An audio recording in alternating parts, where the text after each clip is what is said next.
just a couple more minutes just to see if we get a few people.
If you want to go ahead and. Yeah, go ahead. No, I think if you want me to, I can go ahead and just kick it off. Do you want to just go ahead? And then I'll do that on the 6th. Well, I want to thank everybody that's able to attend the 5:30 session here before the formal hearing started at 6 o'clock for the Planning and Zoning Commission. We wanted to present to you a little more in depth, take a little time, the Historic Preservation Plan, Reflect DSM. It's an effort we've been working on for, if you go back to when we first started looking for funding for it, probably almost 2 years ago, but we got really into it year and a half ago, maybe last May or so. Brought in our consultant team, started meeting with the public, really ramped up kind of mid to late summer, started putting together the advisory committee and other outreach efforts, and Will Page and Johnny Alcivar both agreed to serve kind of on your behalf on that advisory committee. And so for the next half hour here or so, we have Susan and Marcia, who are our consultant team. They're going to give you an overview presentation. We've left plenty of time to answer questions. And then when we get to the formal hearing, and then we'll say goodbye to them. And then when we get to the actual hearing, we have an item on the consent agenda where we are asking for a recommendation of approval to add this as an element of Plan DSM. You know, we adopt sub-plans as elements of Plan DSM. Excuse me. And so just as we've done with others, we'll do that here. Your recommendation, along with the Historic Preservation Commissions, will go on to the City Council. We hope to have all that in front of them over the next few weeks. So with that, I'd like to go ahead and turn it over to Marcia and Susan to get started. Great. Thank you, Jason. Let me get the screen shared here real quick.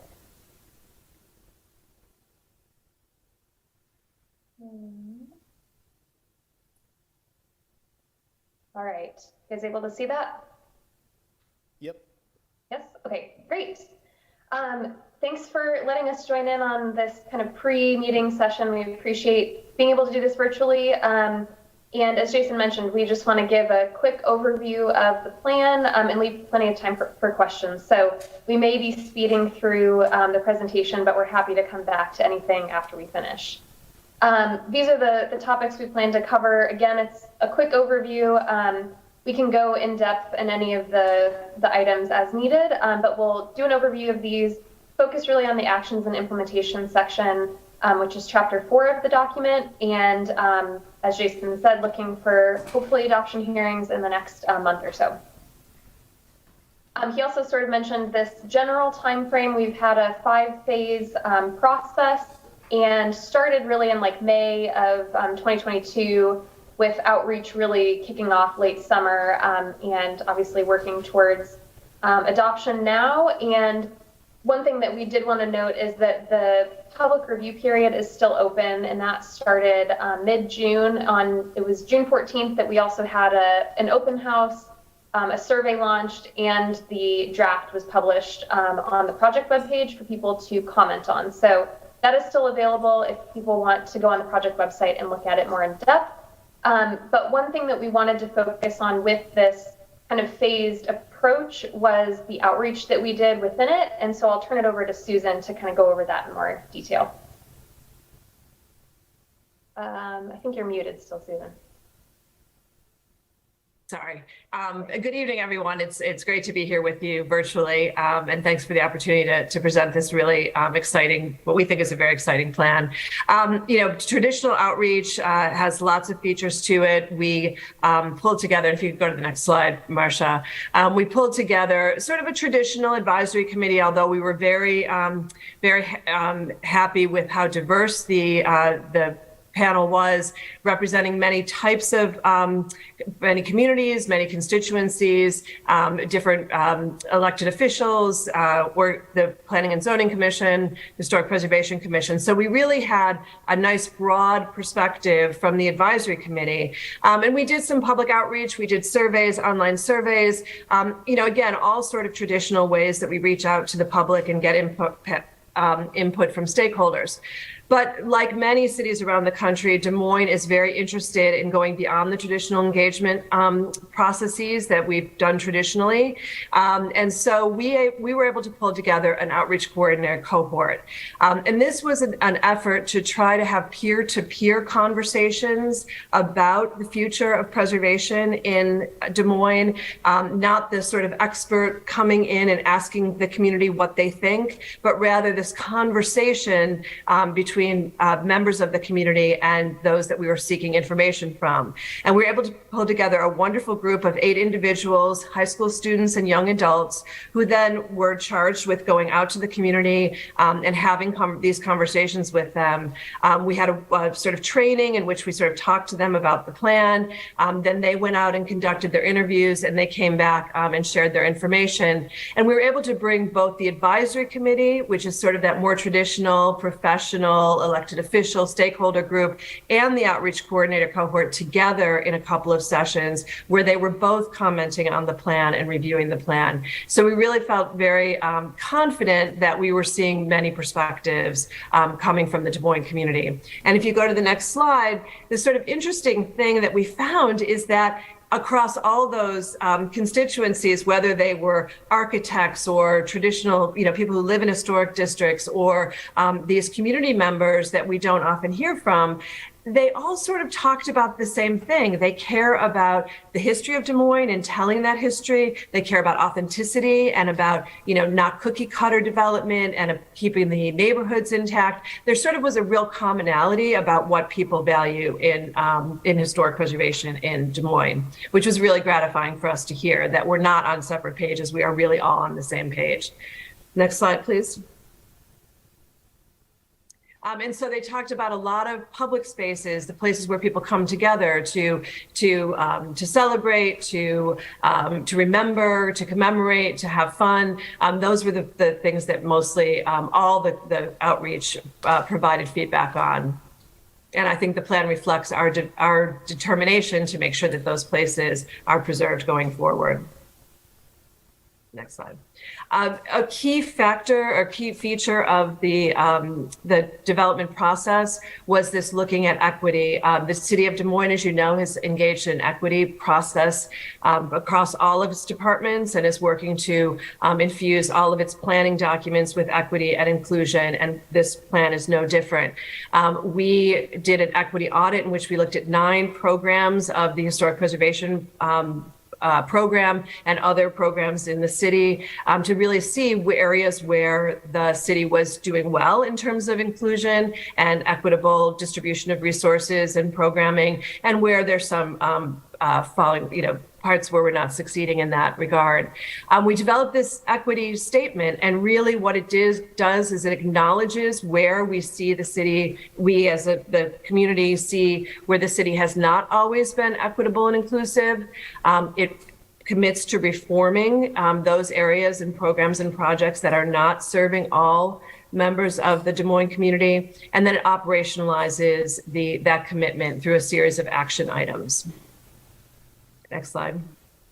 Hand in hand with this was also a land acknowledgement, the recognition that the history of Des Moines is much older than has really been recognized in any preservation or planning processes. It goes back much further. And so we worked to develop a statement in which we acknowledge the history of the indigenous peoples in this area and their continued contribution to the community and culture and life of Des Moines.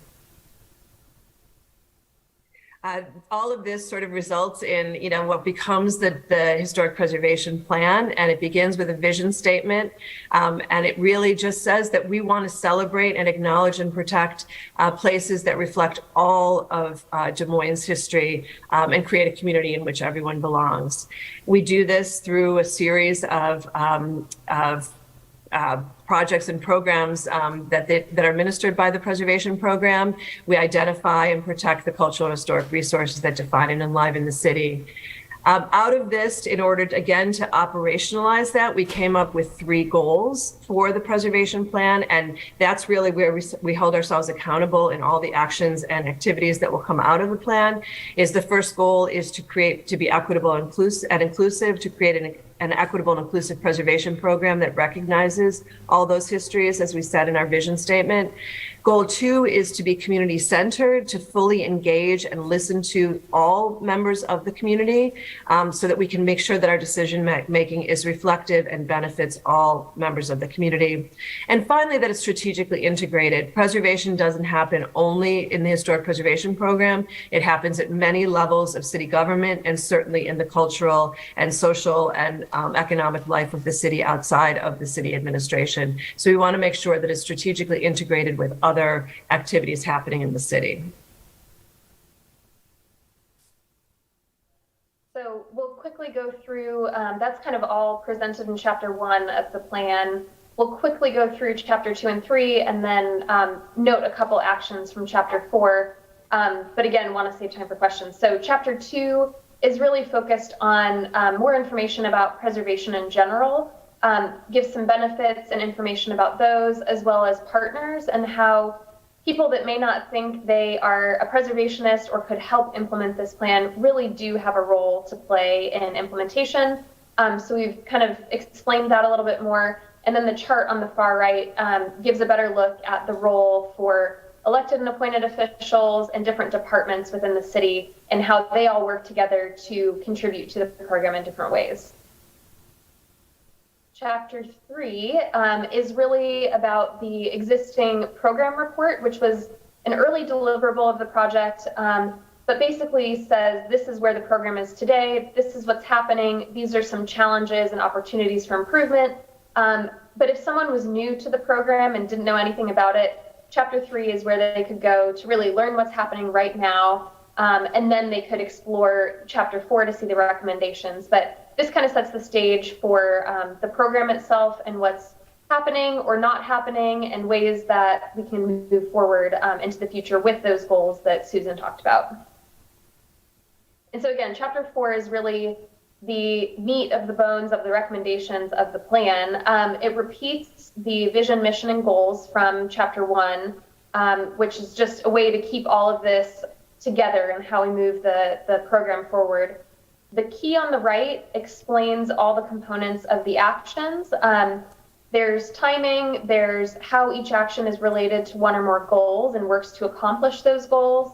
There are related actions, so if someone's really interested in survey work, for instance, they could see how different actions relate to one another. And then, of course, the lead organizations and partners talks about how it's going to happen and who is involved, whether it's a department or an organization that's outside of the city, but starts to kind of name who those groups might be.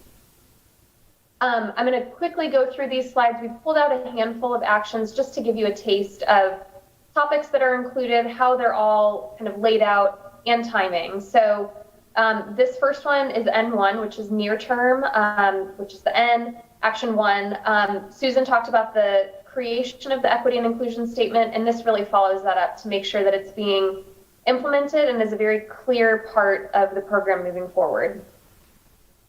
Near-term action 2 starts to talk about survey work, which is something we heard a lot about from all different parts of the outreach process, that people really want to recommit to the survey work, as the action says here, but to make sure that survey work is guided by community members and starts to identify those stories and histories that maybe haven't been told because they traditionally weren't the kinds of stories recognized in the preservation world. So that's where the survey work is sort of headed moving forward. N3, near-term action 3, it talks about internal processes. Goal 3, if you remember, was about strategically integrating the program. So this is really focused on ways to improve the program at an internal level. So at the city level, talks about everything from certificates of appropriateness to the design guidelines that are used, and the different groups that are involved in the program itself, the elected and appointed officials. So this is really an internal action that the city would be implementing. And this one kind of goes hand in hand with that. N8 focuses on internal collaboration. So N3 had kind of the program components. N8 focuses on the departments and how staff is involved in ways to improve communication and make sure everybody is sort of on board with what the program is doing and how they can be involved in implementation. We've got a couple from the midterm range, which is that 5 to 10 year period. The first is related to the survey action that I previously mentioned. So midterm action 1 is talking about a web-based input tool. And when we've talked with people throughout the project, they really felt that it would be great to have something easy to use by community members, but that staff or elected and appointed officials could take to the community and use at events, at meetings, and just continue to get input throughout the next decade or so to start identifying those stories, because those stories and those histories that haven't been identified yet are ways that we can then say what needs more research, what needs potential designation, and we can move from there into kind of the recognition piece of historic preservation. M2 focuses on the certificate of appropriateness and making sure that it's an efficient process and that it's very clear what an applicant needs to do and the information from previous applications so someone can easily figure out how they may approach the commission and what sort of guidelines they would need for their application type. M5 talks about missing middle housing and is really just highlighting the role of historic preservation in missing middle housing, so figuring out ways to tie the two programs together. And then M6 focuses on community partners and developing new relationships or continuing to develop existing relationships to kind of highlight different parts of the program and tie together existing work that's happening outside of the city to make sure that the program gets implemented. All these actions are listed in Chapter 4, all the details, but the details are also provided in Appendix D, which is really an Excel spreadsheet that staff will have following the conclusion of the project. But it's a way for them to kind of keep track of progress and monitor, different ways that you're approaching completing different actions, or if there's ongoing actions, ways that they've been addressed in certain years. There's all the same components from Chapter 4 as part of the kind of top row in this Excel spreadsheet. But again, it's just a way to monitor progress and for all the notes to be kept in one place for all the staff that are involved in implementation. These are the dates we've got right now for City Council workshop and then City Council hearing. And with that, I will open it up for any questions or discussion. We're happy to go back to any slides or to answer any questions you have about the plan.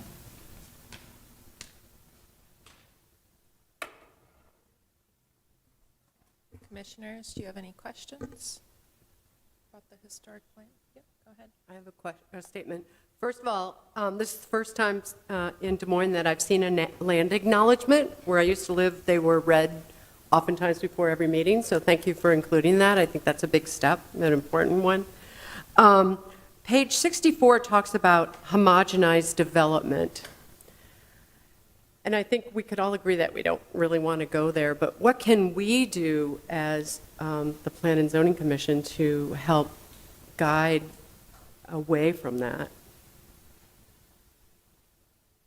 Well, I'll start just by saying preserving the unique architecture that you already have is the quickest way to do that. That you already have over the course of the development of the city of Des Moines, you had variety and organic development, which came up with different kinds of styles and very, common themes in certain neighborhoods look certain ways. So by preserving the existing fabric of the city, you get at that. First and foremost, reduces homogenization. Moving forward, I'll turn it over to Marcia to talk about what can be put in place to ensure with new construction. Yeah, and I will say too that your recently updated city code is already getting at that. This is a way to continue that momentum that, your city code is talking about context and blocks and not just, this whole area should be one thing. So you're already moving in the right direction. With designations in the future or other types of recognition, you can, so one is to recognize them and preserve them in a traditional way, but also to think about how you update your design guidelines and standards that apply to these areas on the ground, whether it's a zoning district or a historic overlay district, figuring out how those standards and guidelines recognize unique aspects of the architecture, whether it's architectural details or setbacks and spacing on the block. There's a variety of types of elements that you would be preserving. So you can use those tools to make sure that that new construction complies with the existing pattern that's created, or just making sure that demolitions are reduced and you're preserving the historic structures that are there. So there's a couple ways to approach it. To answer your question directly from my perspective, and quite frankly, one of the things that struck me most impressively in the advisory committee was this whole notion of cohorts. I know what cohort is as a term, but I'd never seen it used in a plan. And it was a way of introducing, exciting, and encouraging young people to get involved in preservation. They went to high schools, they went at least to one, to Hoover High School, and established these cohorts of kids. And the kids went out and talked with people, with their family, with neighbors, and so forth and so on, about preservation, about family history stories, and so forth and so on. And they came at one of the advisory meetings and shared their stories with the committee. And I tell you what, you would have had to have been even older than I am not to have been excited about what they were saying. It was truly a really wonderful experience to see these kids excited about family history, about community history, and about historic preservation. And I think that's one way to get to the answer to your question about homogeneity. Hope that they all become architects and work in Des Moines? Yeah. Okay. Yeah. Yeah, I mean, because the HPC deals with the existing historical buildings, but we often see, I think sometimes design that's not exciting, or, and I don't know if we don't have this, maybe this pattern book will change that, I don't know, but sometimes it would be great if there would be a way that we could encourage more diversity in the... Yeah, and I think with almost anything, there's never a magic wand solution, one solution. So I think the thing to keep in mind as commissioners is, as you consider cases, as things come before you and we talk about design or we talk about different aspects of a project, to think and also have this conversation in your mind, is this adding value? Is this creating good design, is this good for the community? It's just kind of, just keeping that in your mind as a big picture thing. I mean, it's often we want to get down to like single, really specific solutions to a problem, but sometimes it's more about just keeping a big picture notion in your mind as you consider individual requests. Can I ask a question? I've got two questions, I guess. Number one, there's a lot of references to developing strategies in here, and I see strategic integration is something we come back to a lot, but unless I missed it, it seems like the only explicit strategy in there is a public engagement approach in order to keep people front in mind on what's there and those sort of items. Are there other strategies, or is there a strategy document that we anticipate is being delivered, or a lot of them say city needs to develop a strategy? Are there any strategies we know that worked, or is there a pathway for that? Because I'm not sure I'm seeing that. And the second one I'm curious about is when will you know if you've attained equity? What is the measure you're looking at, and how do you know if we've actually succeeded? I can take the second question first, if you don't mind, because that's such a great question. And it is something I don't think we have the answer to. You know, we look at cities all around the country who are trying to do this, and this is cutting edge. This is new. There has been, 50 years or more of an official federal and state preservation program, and it is only in recent years that any of this is being talked about in any serious way. So I would just say that this is all new, and Des Moines is sort of right at the front, front pioneering this, and this plan will be being looked at. But there's a couple ways you can measure. I would say, there are ways to think about measuring. One is the diversity of resources that are identified and protected and stewarded, whether that's through an official designation or whether there's programs or projects that go into effect to highlight them and celebrate them. The more types of resources, tangible and intangible, that come under the purview of the preservation department, not necessarily as an official designation, the more diversity of that, you can start to measure that. You can actually say, okay, now we have sites that are representative of Black history or representative of Latino history or recent, immigrant history. So that's one way. You'll see more diversity in the kinds of resources that are being identified and celebrated and preserved. The other is who participates in the process. Who's actually coming to the meetings, who's engaging in survey work. As Will said, how exciting it was to see those young people. If there's more people in the room and more diverse people in the room and sitting on your commissions and coming to neighborhood meetings and participating in processes and events, that's the other way of showing that you have. And you really need to create a pipeline for people who will become your new commissioners or your new advisory committee members. So those are the two ways I think cities realize the dream of equity and inclusion, is when they start to see it in the resources that they protect and celebrate and steward, and the people that are in the room having these conversations. And to go back to your first question too, just a quick answer to that one, that so after we kind of did the existing program report, we obviously had a list of topics and issues that had come up at a variety of meetings. And really, like you saw in the outreach kind of word cloud and then the photos that followed, there were a lot of common themes. It was very easy to pick out different pieces that everybody was talking about and wanted to start addressing. But solutions to each of those are different. So just like equity, unlike equity, some have specific measurables. And so those were easy to say, this is the strategy that you use, this will address this. But then there are others like measuring equity that there are a range of ways to approach it. And we talked through a lot of those with staff. But because of not knowing what funding will be like or staffing capacity, that sometimes waiting to explore instead of say, here's a specific strategy was the approach for certain topics.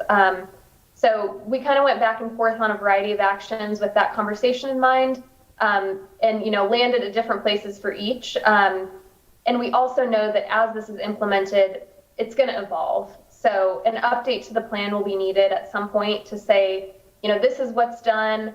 These are new strategies that we know will work. But at this point in time, it wasn't the right time to say, here's the exact strategy for each piece. We've identified all of them, and you've got to kind of move forward with implementation now. And I would say I agree that there's, for, maybe not as many strategies, but there are a lot of tactics, like, using the web-based tools, changing the administrative review process. They're tactics that were pretty, easy to identify, but if all those tactics are realized, they will address some of the larger goals and will in effect become the strategy for achieving the goal.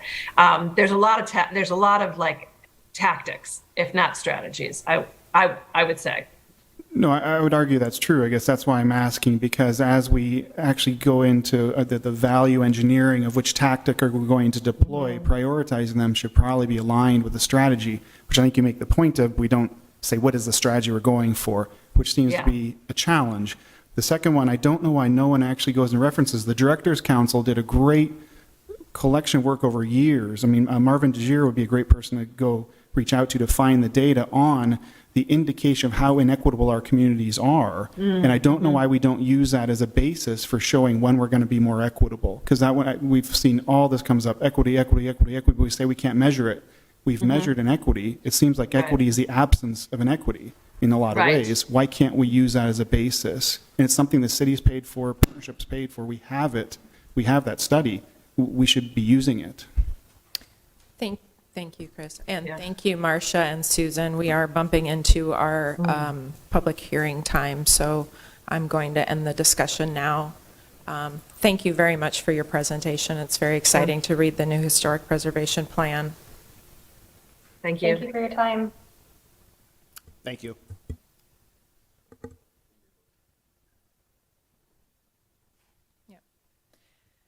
So we will start the meeting of the City of Des Moines Plan and Zoning Commission for August 3rd, 2023. The Plan and Zoning Commission is generally an advisory body to the City Council. The City Council will hold a public hearing and make the final decision on all matters before the Commission other than site plans and subdivision plats, unless denials or conditional approvals thereof are appealed. Please contact the City Clerk or Development Services Department staff for details on council hearings. Applicant will be given 10 minutes to present the request. Proponents and then opponents from the public are then allowed to speak in that order, with each speaker allowed a maximum of 5 minutes. Applicant is then allowed 5 minutes for a rebuttal. The hearing will then be closed, and the Commission will discuss and vote on the issue. All comments are to be germane to the item under consideration, and speakers are to maintain a courteous manner. Items listed on the consent portion of the agenda will not be individually discussed and will be considered for approval in accordance with the recommendation in the staff report unless an individual present or member of the Commission requests that item to be removed from the consent agenda and considered separately under the public hearing agenda. First, can I get a motion from a commissioner to approve the minutes of the July 20th, 2023 Plan and Zoning Commission? This is Carolyn, I'll move. Thank you. All those in favor, raise your right hand.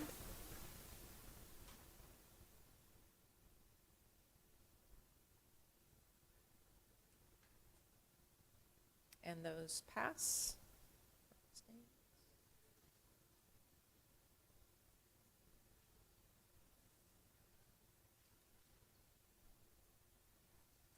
Got it? Okay. I will now read through the consent items one by one. Item number 1, request from the City of Des Moines for review and recommendation to the City Council regarding adoption of the Reflect Des Moines, honoring all Des Moines histories as an element to Plan Des Moines, creating our tomorrow comprehensive plan. Is there anyone in the audience tonight who would like this moved from consent to public hearing? Seeing none, are there any commissioners who would like this moved to the public hearing? Okay, seeing none, item number 1 will remain on consent. Item number 2, a request from 113 Southwest 8th Street and 106 Southwest 7th Street LLC for review and approval of a public hearing site plan, Carpenter and Lortex Developments, for for property located in the vicinity of 113 Southwest 8th Street and 106 Southwest 7th Street for Type 2 design alternative to allow total reconstruction of a surface parking lot. Are there any members of the audience who would like this removed from consent and put into public hearing? Seeing none, are there any commissioners who would like this moved to the public hearing? Okay, item number 2 will remain on consent. Item number 3, request from Archer Daniels Midland Company for review and approval of a public hearing site plan for property located at 1935 East Euclid Avenue for Type 2 design alternatives, A and B. Are there any members of the public who would like this removed from the consent agenda and moved to public hearing? Seeing none, are there any commissioners who would like this moved to the public hearing? Okay, seeing none, item number 3 will remain on consent agenda. We also have 2 items that from the public hearing that could possibly be moved to consent. Item number 5, I apologize ahead of time, I might mess up these names a little bit. Request from Bunting and Manichan Eghunmong for vacation of approximately 461 lineal feet of the easternmost undeveloped Hart Avenue right-of-way in the vicinity of 1540 Hart Avenue. Is there anyone in the public who would like this to remain in the public hearing? Is there anyone on the commission who would like this to remain in the public hearing? Okay. And vote on those individually. All right. And the other item is item number 8, request from Southeast Polk Family Church for the following regarding property at 4101 East 42nd Street. Determination as to whether the requested rezoning is in conformance with Plan DSM, to amend Plan DSM, to revise the future land use classification from low-density residential to community mixed use, and to rezone the property from P2 to MX3 mixed-use district to allow the use of the eastern portion of the property. For anyone in the audience tonight who would like this to remain on public hearing? I would like to say that I don't understand the difference between public hearing and whatever. Okay, a consent agenda is when the staff and the applicant are in agreement in what is recommended from the staff, and so it will go through consent.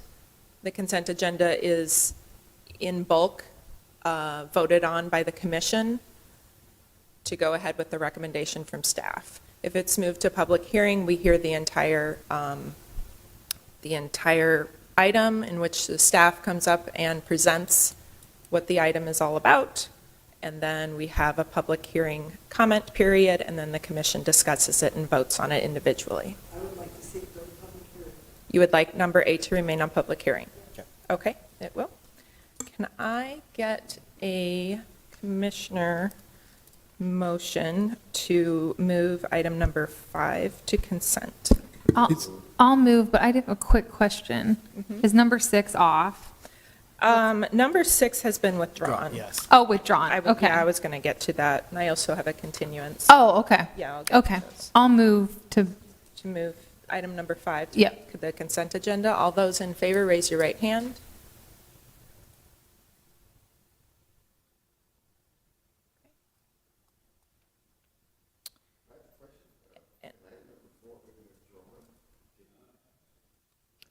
Item 4, we're going to come back to it, but it's going to be continued again. We've struggled with setting up a time to meet with them. We do have one scheduled for next week, so.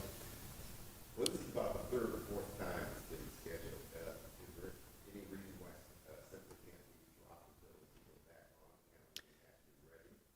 Well, maybe what we should do is continue it indefinitely and then do a they can pay for a new notice fee, and then whenever it comes back on, we'll do a notice at that point. So if the commission's preference is that, but let's go ahead and take care of the consent agenda. I need to finish the and then we'll consent come to items. 4. And a motion from a commissioner to approve consent items 1, 2, 3, and 5. Motion, Chris. Thank you. All those in favor, raise your right hand.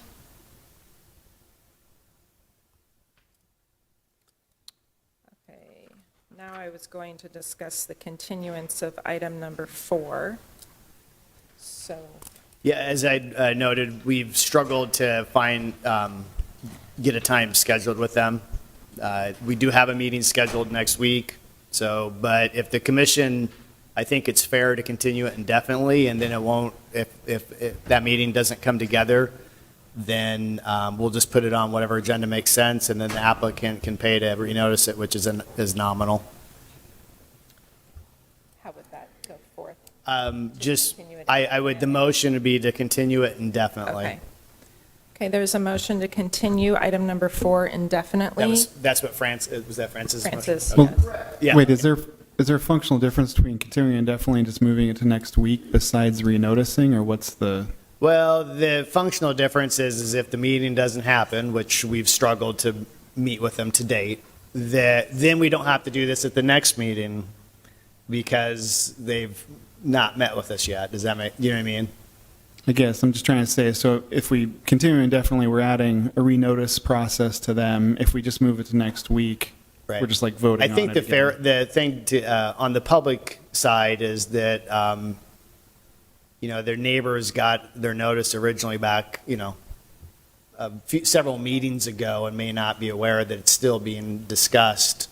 So I think there's some fairness in doing a new notice to the neighbors. Gotcha, okay. Okay, motion by Francis is still on the table. All those in favor, raise your right hand.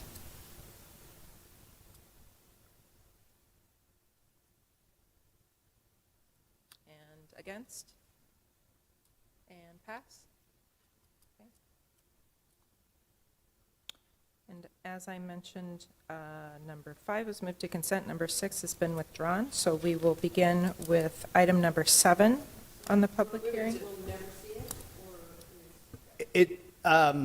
The applicant requested it be withdrawn. They did also ask to meet with staff. We responded and said, we accept your withdrawal. Let us, here's some opportunities for us to meet with you. So where I'm heading with that is, it's conceived, I would not be surprised if they resubmit. We did advise them that they had the alternative of requesting continuance, but they elected to just completely withdraw it. Okay, item number 7, a request from Perla Roman and Jonathan Roman Contreras regarding 2 parcels located in the vicinity of 7301 Southeast 14th Street, as to whether the requested rezoning is in conformance with Plan DSM and to amend Plan DSM to revise future land use classification from medium-density residential to industrial and to rezone the property from NX2 mixed district to I1 industrial district to allow outdoor storage yard use. And Shreyoshi is here from staff to present. Thank you, Madam Chair. Shreyoshi Chakraborty, planning staff. The item before you is for a property that's in the vicinity of 7301 Southeast 14th Street. The request is to rezone the property from NX2 Neighborhood Mixed District to I1 Industrial District, and the proposal is to allow the applicant to have outdoor storage yard use in their property. So here's a map of the subject property. It's about 6.8 acres in size. It includes a couple parcels here. As you can see, it's off of Southeast 14th. It's south of Army Post Road, where Southeast 14th kind of veers off and continues as Southridge Boulevard. The existing uses around this area is predominantly highway-oriented, high-intensity commercial. There's some other warehousing type uses, some larger lot residential, as well as more medium-density residential up here as well. Currently, the property is zoned NX2. Here's some pictures of the site. This is, you can see right here, if you can follow my cursor, this is Southeast 14th right here. This is looking south. There's a common drive that comes off of Southeast 14th that allows access to the 3 parcels that are off of the drive. This is looking north. Again, you can see Southeast 14th right here. This is a picture showing the entrance to the property. As you can see, the applicant has conducted some grading work on their site. There is also some existing storage of equipment and vehicles and so on the southern edge of the property. And here's a closer view of the same, looking into the property of the applicant. And again, this is the common drive, and you can see that there has been some work going on. There's some disrepair with the existing driveway, with the trucks moving in and out of the property. This was the proposal that the applicant initially provided us. There might have been some updates to this, but it's very rough and conceptual in nature. What the applicant proposed is to utilize some of the space within the property for storage of heavy equipment and so on. And this was roughly the area that they had proposed. There's also an existing pond and heavily vegetated area around on the property. So this is a request to rezone to I-1 industrial district. That also requires a land use amendment from medium density residential to industrial in order for the rezoning to be in conformance with the land use plan amendment.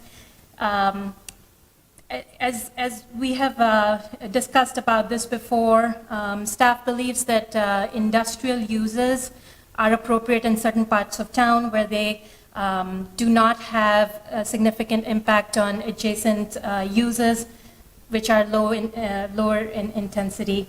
So given that, staff believes that this corridor, specifically in this area, because of its proximity to the other properties and also residential uses, and industrial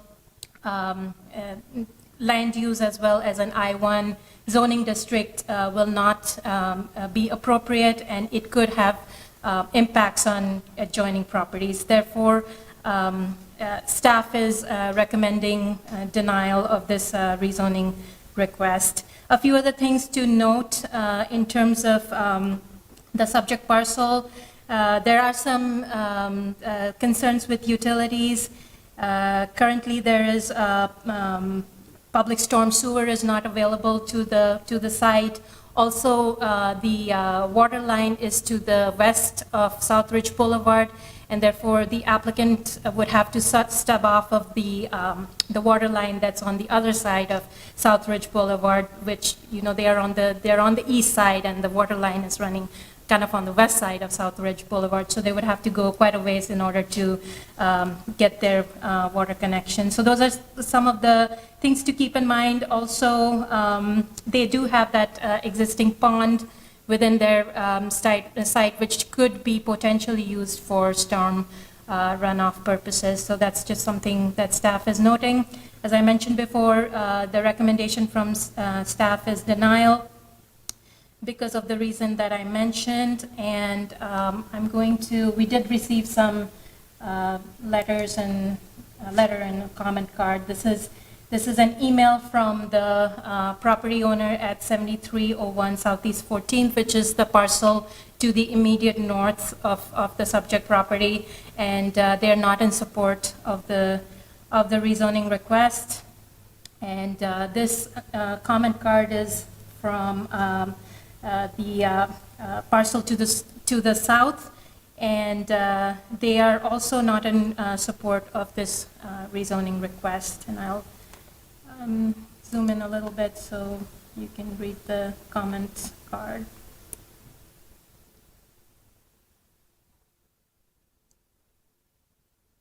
And with that, this is the consent map. As you can see, here are the two properties that are in opposition, and therefore we have about 26.7% of the landowners in opposition to this rezoning request. That concludes my presentation. If you have any questions, I'll be happy to take them. Yes, Will? The property to the south of this that we see on the map with a large white roof, what is that? I believe that this is, it's a commercial warehouse type building, and it belongs to Outreach Inc. So they're the owners of the property. Is Earl May then, they have a store someplace along there, is that farther to the south? I believe so. I think Earl May is closer down to County Line Road. To the southeast? Yeah. Okay. Yeah, thank you. I think wasn't there a medical clinic up by this at one point? Yeah, it's a little north of Okay. here. This is something that if it was denied here, would likely be an alternative use, or something you would go to somewhere else to get an alternative use classification, is that right? So if we deny here, it's not saying you can't, hold your stuff outside, it just means they'd have to continue the process and go to get an alternative use for the same. So the current zoning district is NX2. If the rezoning is denied, any of the uses in NX2 would be allowed. Outdoor storage would not be allowed, but they could go to the zoning board of adjustment if the rezoning is denied to seek a use variance. Use But- variance, sorry, I was Yeah. struggling for the word. So we would have to deny it to allow them access to go get a use variance from the zoning board of adjustment. So just voting against it here seems like in our best interests. Is that the strategy we're looking at here? Well, that is one of the options that is available to the applicant if they wanted to. They would have to show to the board that they face some unique hardship, which is why they have to use the property the way they are proposing. So as long as they can demonstrate that to the board, they can get a use variance. So that's one course of action. Or they can choose to just go with one of the uses that's within NX2 district. So those would be the two options. Yeah, go But ahead. what, oh, I'm sorry. Go ahead. Could you tell us again, remind us again, the uses, some of the uses that might be in the NX2 district? So NX2 would be all of the residential uses. So there could be a variety of different, but they'd have to all be residential uses. So there could be single family, depending on the density that's allowed. There could be more than one. It could be, the lot could be subdivided into additional dwelling units, or there could be something like a group home or so on that also falls in a residential category. So any of those residential uses would be allowed. I would just offer for the commission, I mean, we've talked a little bit about use variances and zoning, what's there, and what that zoning district is allowed. And the other question here too is a little more big picture and amending the comprehensive plan, amending the land use designation. I mean, I think you can see just even with on this map that we have a variety of commercial type zoning districts here. So thinking of this as a gateway into Des Moines, commercially zoned, also some residential zoning in the area. You see the NM to the north, you got NX here, two here. I think the bigger question to ask yourself is, does this make sense for an industrial use on the future, like a designation on the land use map, and then also following that, the industrial zoning. So our perspective as staff is that it does not make sense, and that's why we're recommending denial. But what are they going to use all the parcel for? I mean, there's a little bit of storage, but what's the plan for the rest of the 8 acres or whatever? So at this time, based on what they have submitted, they haven't provided us any other additional plans that they might have. All they are proposing right now is outdoor storage. I will just give you a little bit history on this particular project. When the applicant initially came to us with a rezoning request, they also wanted to do a single-family residential dwelling unit on the property with outdoor storage. Within our zoning code, we cannot allow single-family residential and because the outdoor storage would require an industrial classification, so the two uses were not compatible. So we gave them the recommendation they could either have a single-family dwelling unit, or they could do outdoor storage and rezone the property to industrial, and they decided that they would like to use the property for outdoor storage at this point. So they haven't really come up with any additional plans in addition to the outdoor storage use. I have a question. So the pictures that you showed, it appeared that there was a trailer of some sort and a skid loader. Was there additional equipment stored on the property that wasn't visible in the photographs, or? I would not be able to answer that for sure. I took the pictures from outside the property. It's possible that there is more storage. This was brought to our attention through enforcement action, so we know that there was illegal outdoor storage occurring on the property, and there was grading work being done on the property as well. And so that's why it came to the attention of the city. So if this remained medium-density residential and a single-family home was built on the property, and those items were still needing to be kept on the property, they would still need to be in a shed or garage of some sort, correct? That's correct. Yeah. Okay, thank you. Also, while their picture shows they're only going to use this much for storage, if the whole thing is zoned industrial, they could use the whole darn thing for outdoor storage then, right? Well, I mean- after they go through the rezoning process, they would have to do a site plan, and I think at that time, some of those design I see. details will be worked out in terms of the setbacks and screening and so on. Any further questions from commissioners? I had one more. What was the zoning on the warehouse to the south? I believe, I think that's a MX. It's 3V, MX2 or with the it's- vehicle display lot prohibition. Yeah, it's a -V. That's correct, yeah. So if it's an industrial use, I'm not sure if it's history and whatnot. It doesn't look like they have, I don't see any outdoor storage in the aerial that I'm looking at.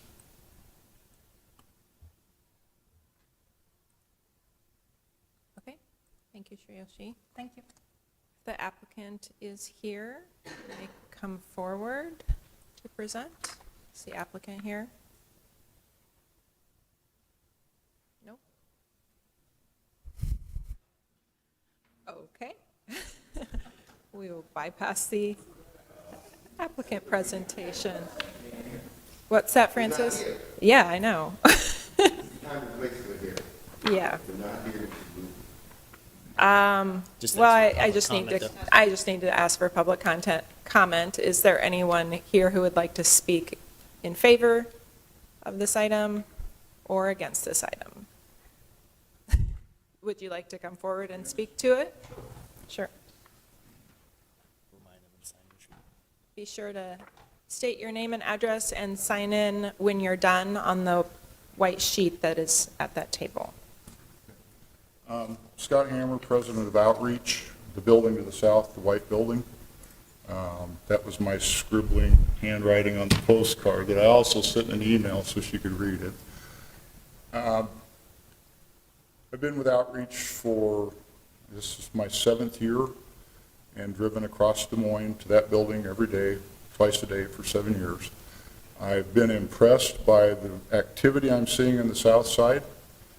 The improvements in the old strip malls, so forth and so on. So your zoning efforts are working as far as revitalizing the south side is concerned. Our appraisal went north of $2 million on this property last year, and I am very concerned if this would be rezoned industrial. That could be a big, ugly 6 acres right in the middle of, even the trailer park has gone to great lengths to make the front of the property look good when you drive by. Southridge Mall's keeping their property up. So that's all I had to say. Okay, thank you. If you can sign in on that piece of paper. Would you like to come forward and comment? I just have a comment and a kind of, Okay. you know, It's- nosy old people here. My name is Lisa Brill. I live at 4096 Northeast 43rd Court. And what concerned me is that they had that storage set right up against the next property instead of out in the middle where it's not going to maybe be an eyesore or whatever. It did not show that there's going to be a building there. This is like poorly thought out, and they need to step it up if they want an approval. That was just my opinion. Thank you, and thank you for signing in. Okay, I'm going to close the public hearing and open it up to the commission. I guess I would, oh, can we just move staff? Because I mean, I think that there's no argument for putting industrial here. There's a pathway of storage as possible through an alternative use. I mean, this is clearly not industrial area, shouldn't be. All right, motion to, I oh, sorry, Will, agree go ahead. completely. The city of Des Moines has made an effort to have a flag and a monument about, I don't know, half a mile, even less than that, at the approach to the city of Des Moines. And that it makes a good welcome, and I think that it should, what the public has said, I agree with wholeheartedly. Okay, thank you. The motion is to approve staff. Chris did. On item number 7. All those in favor, raise your right hand. Okay, motion passes. Right, item number 8, a request from Southeast Polk Family Church for the following regarding property located at 4101 East 42nd. Determination as to whether the rezoning is in conformance with Plan DSM, to amend Plan DSM, to revise the future land use classification from low-density residential to community mixed use, and to rezone the property from P2 Public Civic and Institutional to MX3 Mixed Use District to allow the eastern portion of the property for a new animal service boarding use. And Bert is here from staff to present. Yes, Madam Chair, members of the Commission, Bert Drost, planning staff for the City of Des Moines. Item number 8 is a request to rezone a property that currently contains a church use. They're currently zoned P2, which is the public, civic, and institutional district that's really ideal for churches and schools, or places of worship and schools. But the church is wanting to do an outreach ministry to have a program for special needs people to do animal boarding during the day. As I'll get to later in the presentation, they are proposing to limit their hours to daytime hours. But they would be using the back half of the church property. There's this open space here that's about 250 feet deep by 300 feet wide. So it is a fairly large open space back there that they're proposing to build a 3,000 or 4,000 square foot building and then add some outdoor kennels or dog runs. Like I mentioned, the property is a church property located on the east side of East 42nd Street, just to the south of Hubble Avenue. If you're familiar with the new fire station, it's just slightly to the north.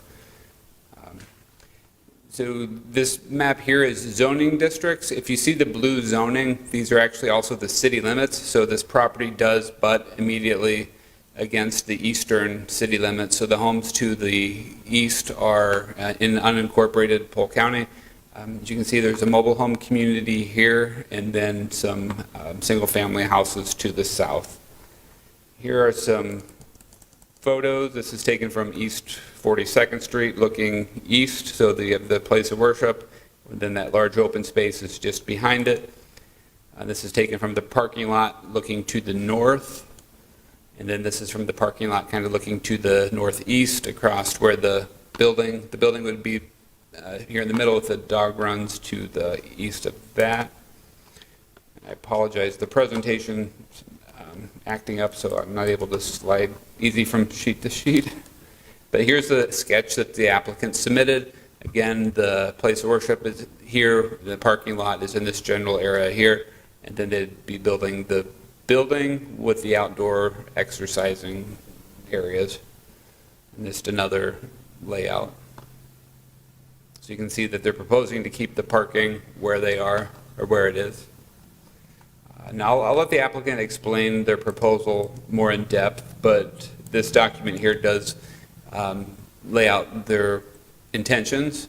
Again, it would be admission to support individuals, I forget how they worded it, but special needs individuals would be the people operating the pet boarding during the day. They're proposing 7 a.m. to 6 p.m.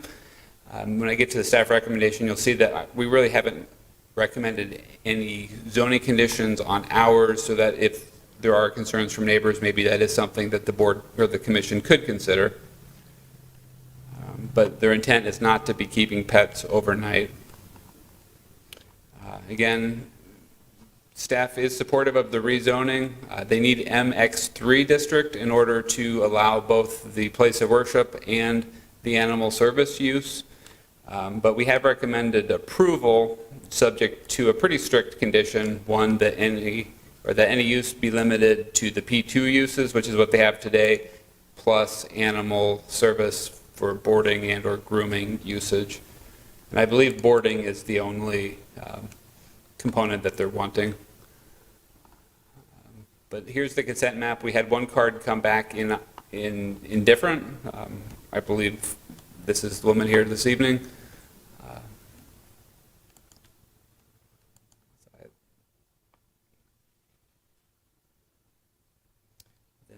The applicant had submitted a summary of their neighborhood outreach.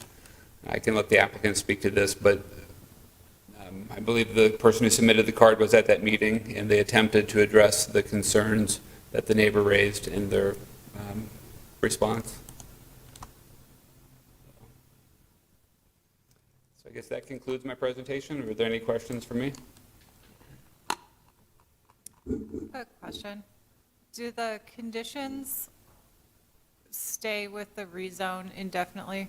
Yeah, the zoning conditions would go with the land. Yeah, and just given the size of that property, we felt that giving it MX3 without any conditions would be appropriate, since it's not directly on the Hubble Avenue corridor, but it is adjacent to properties already zoned MX3 on Hubble Avenue. Any further questions for staff? Okay. Thank you, Bert. The applicant is here. You may come forward. State your name and address, and you have 10 minutes. Thank you. My name is David Harper. My address is 8069 Cobblestone Road in Urbandale. I'm a pastor at Southeast Polk Family Church in Pleasant Hill. We also own this property and facility at 42nd Street. We use that as basically a ministry outreach area. All right, we run it as a community center called Eastview Community Center. There's already there is a food pantry that we do there. We do various outreach programs, various community activities, Easter egg hunts, breakfast with Santa, those kinds of things. We have recovery groups that meet there. Basically, the whole design behind Eastview was we want to partner with the community, and they come in and run programs, and we let them use our facility in doing that. Really, the main thing that we as Family Church run there is the food pantry itself. I was approached a few months ago by Hope Agency, and they're represented back here. Hope Agency works with adults with disabilities, helping them get job training, volunteer opportunities, and just helping them to really find their place in the community. They approached me with this idea of a doggy daycare, so that they can bring in the adults with special needs, teach them how to take care of the dogs, teach them job skills, job training, and also just sometimes give them volunteer opportunities. I was intrigued by it because I already work with the Des Moines school system, their STEP program. If you're familiar with that, they take recent graduates and with special needs, and we help them with job training. So they come to Eastview, I teach them janitorial skills, I let them work in the pantry, stocking, all those kinds of things. I then will give references when they go out to get jobs. So this intrigued me very much because I'm already doing something like this there. So what this would be is a doggy daycare. I lived in an apartment for a few months before we moved to our townhome in Urbandale. There was a lady that worked from home, but every couple of days she had to go into the office, and her dog howled all day long. So I understand the idea of a doggy daycare. I would have paid for her to take her dog to the doggy daycare. But basically, what makes Eastview very good location for this, we're on a direct line to DART downtown, to Central DART. It's very easy to get to, and so for these people with special needs, if they need to take the bus, they can take the bus. If they need to drive, they can drive. We've got the parking and all like that. There's a circular parking lot that you'll notice there that I use for the food pantry, and so it just seems to be a wonderful location. The leadership at Family Church are very much behind this, think it's a very good idea, because once again, it fits into our idea. We want to partner with the community in order to do things that will help that community be stronger. So, any questions?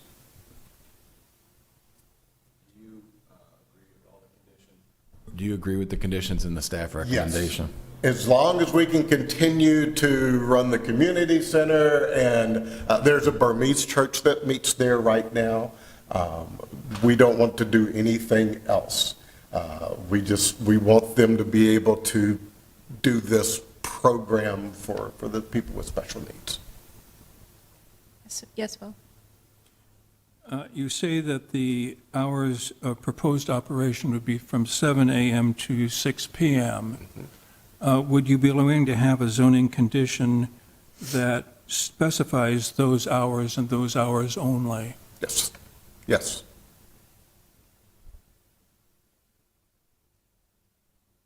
Any further questions? Okay, thank you. Thank you. Are the rest of you all? They're from No, Hope. okay. You're just up in case you had to answer any questions. Okay, got it. Thank you. Is there anyone in the audience who would like to speak in favor of this item? Okay, is there anyone who would like to speak in opposition?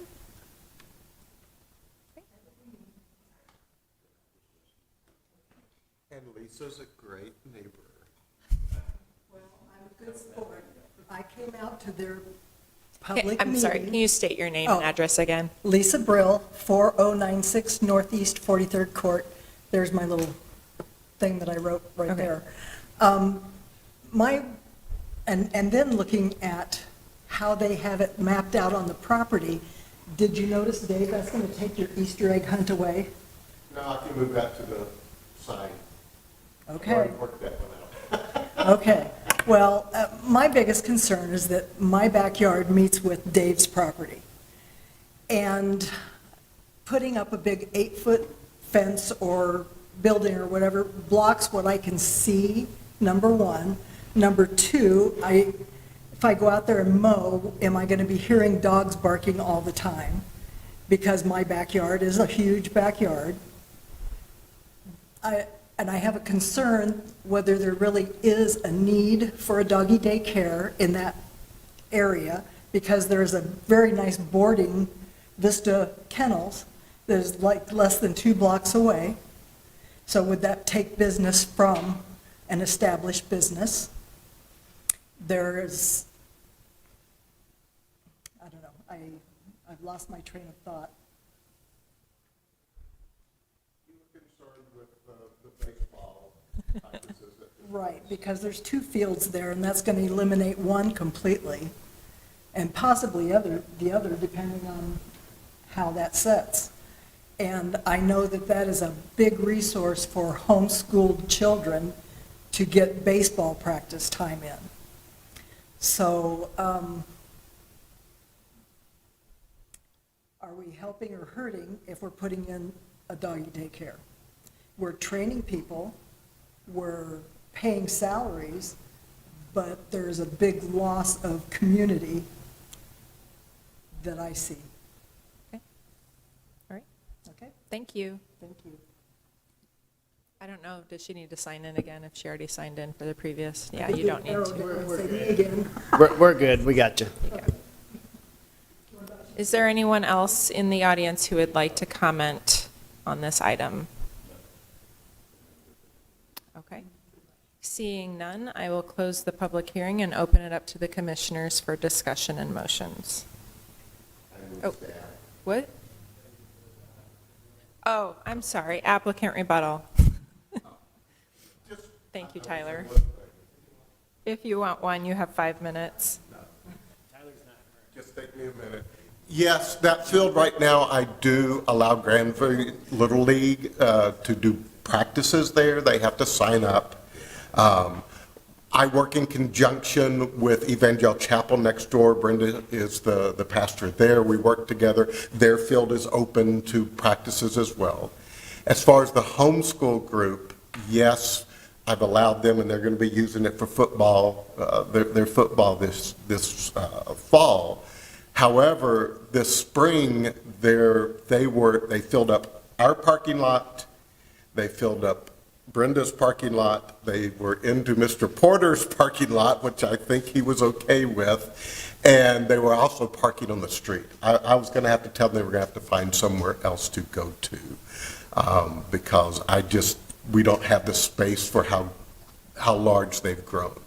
As far as my Easter egg hunts and breakfast with Santas, I've got plenty of room to do that, and Brenda and I will work all of that out together. Thank you. Thank I'm you. curious. With this change in designation, would this become taxable land, or would this activity be a taxable activity? The change in zoning wouldn't impact how he's taxed. And I don't know that I'd have to defer to the assessor, how the county would figure that out. I mean, he's going to own it. I think I don't know if they'll look at the revenue streams, but I don't have an answer for that. And at the end of the day, it ultimately it's not really relevant to the matter before the commission anyway. Well, would be curious if we're changing this to enable a business that's tax exempt competing against a business that's not. I mean, that would be an interesting feature that I think would be important. I don't know if we want to give an unfair advantage, but you're saying that our designation here won't impact the unfairness of the activity if it actually does exist? Yeah, zoning doesn't dictate how a property is taxed. It's more about how it's used. They note our zoning on there, but a property can be zoned and, it could be a legal non-conforming use that doesn't match the zoning, but the assessor is going to tax it on what it actually is, even though that's a non-conforming use. So at the end of the day, how it's taxed isn't something that we should consider when looking at a zoning request. Got it. Okay, so if there is a concern in the public, they would have a pathway to address the non-competitive issue if one does exist, regardless of the zoning that's here today. Is that right? What I'm saying is, yeah, zoning is not going to, that's its own issue that's separate from what's in front of us for just zoning. Okay. The taxation and all that, the nonprofit, what all that means is beyond zoning. Yes, Will. I had a question. I think you and Mrs. Brill had a back and forth about the placement of the building, I believe. Mm-hmm. And so that's my question. Contradict me if I'm wrong, this will come back, Jason, with the building itself in terms of the site plan. Is that not correct in some way or another? If it requires a type 2 design alternative, it would come back before the commission, but it's possible it could make it through an administrative path. I don't know that we've looked at that close yet. Well, I raised the question because there was a concern about a placement, and I got the sense from the owner that the owner wished to have, a conversation to make it amenable for everybody. So that's what I'm asking of you. Yes, we've talked, we were out there Sunday night looking at it. I would like the building to be as far over when I'm looking out the back door, to the left as we could get it, so that it doesn't block the view of the neighbors back there. The other thing too with the dog run, not the building, but there are separation requirements in the code of, like, those have to be set further away from the property line. I think 75 feet might be right. Right. Is that right? Yes. So there's things in our code that I think will help. So here, they have, showing up on the screen there is their concept at this point. And if we could move it a little more to the left, we would. But again, that's all the site planning and beyond me. Okay, any more questions for the applicant? Okay, thank you very much. Okay, now I'm going to close the public hearing and open it up to the commission for discussion and motions.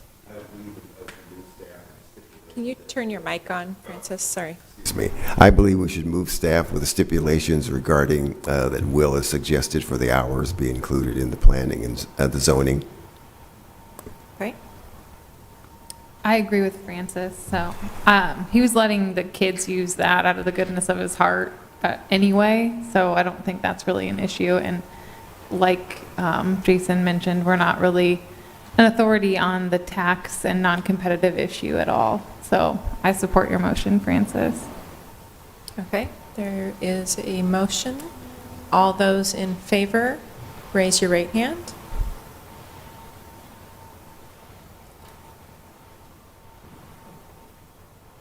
All those opposed? And pass. Motion carries. Are there any committee and directors' reports? Not that comes to mind, so I think we can call it evening. Okay, thank you very much. The meeting is closed.